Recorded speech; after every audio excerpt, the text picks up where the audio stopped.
For the last several years, we've had to listen to left-wing hypocrisy, which at this point is becoming an oxymoron, about how evil cultural appropriation is, and that if you're white, you can't dress up like this on Halloween, or this, because the overused phrase, "my culture is not a costume," can be used exclusively against and applies only to white people, because didn't you know, white people, they don't have any culture. They're the only people on the planet that don't have a culture.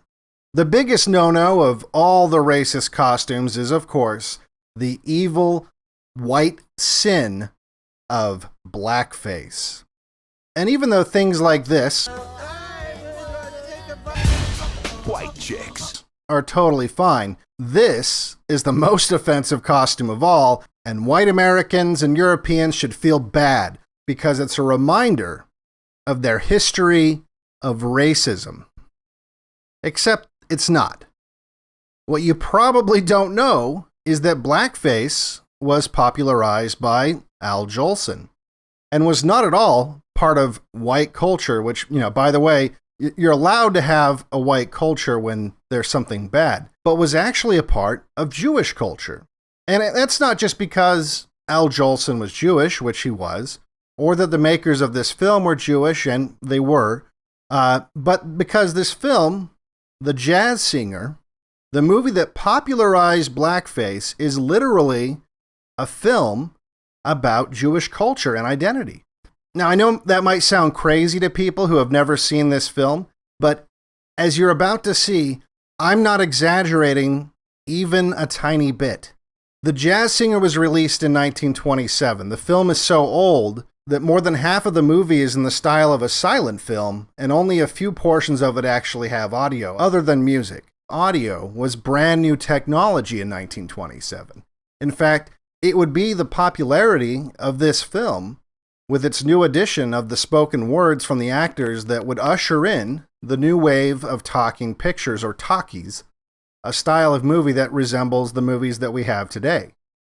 The film was based on a play written by Jewish playwright Samson Raphaelson, and it was produced by Warner Brothers, which was owned and operated by, the Warner Brothers, who were Jewish immigrants from Poland that changed their name from Wansel before the founding of the studio just a few years prior in 1923. The Jazz Singer was also directed by Alan Crosland, who, like many directors, even those directing films today, came from a wealthy Jewish family in New York. But it's not just that nearly everyone involved in the production of The Jazz Singer was Jewish. After all, you could say that about, most movies produced in Hollywood. The reason I bring up its connection with Jewish culture is The Jazz Singer is literally a movie about Al Jolson growing up in a Jewish family and how he breaks from the Orthodox tradition to do, this.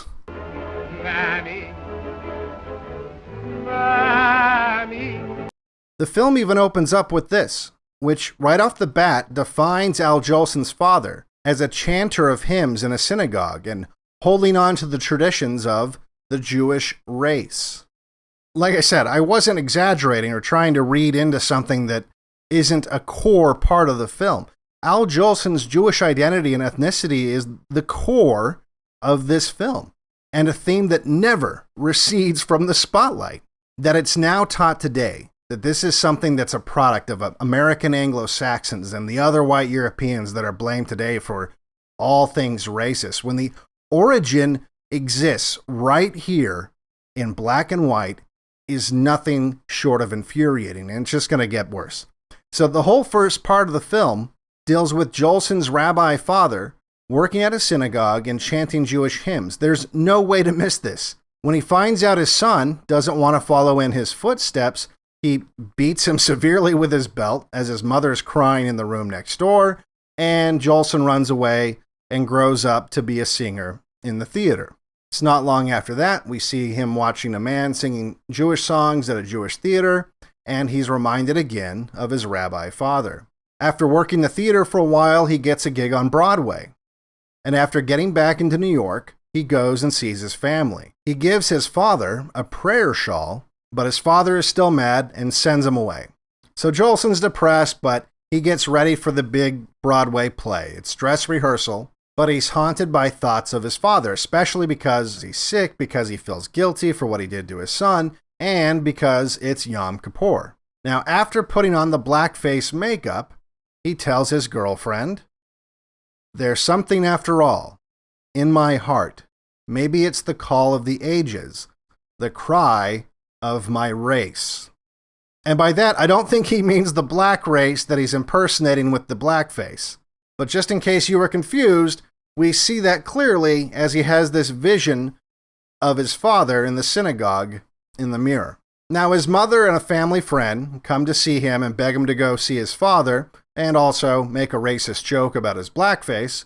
But Al Jolson won't be swayed. He's very focused on his career. And he goes out and sings the song that would make blackface mainstream in the most famous and possibly legitimate act of real cultural appropriation ever.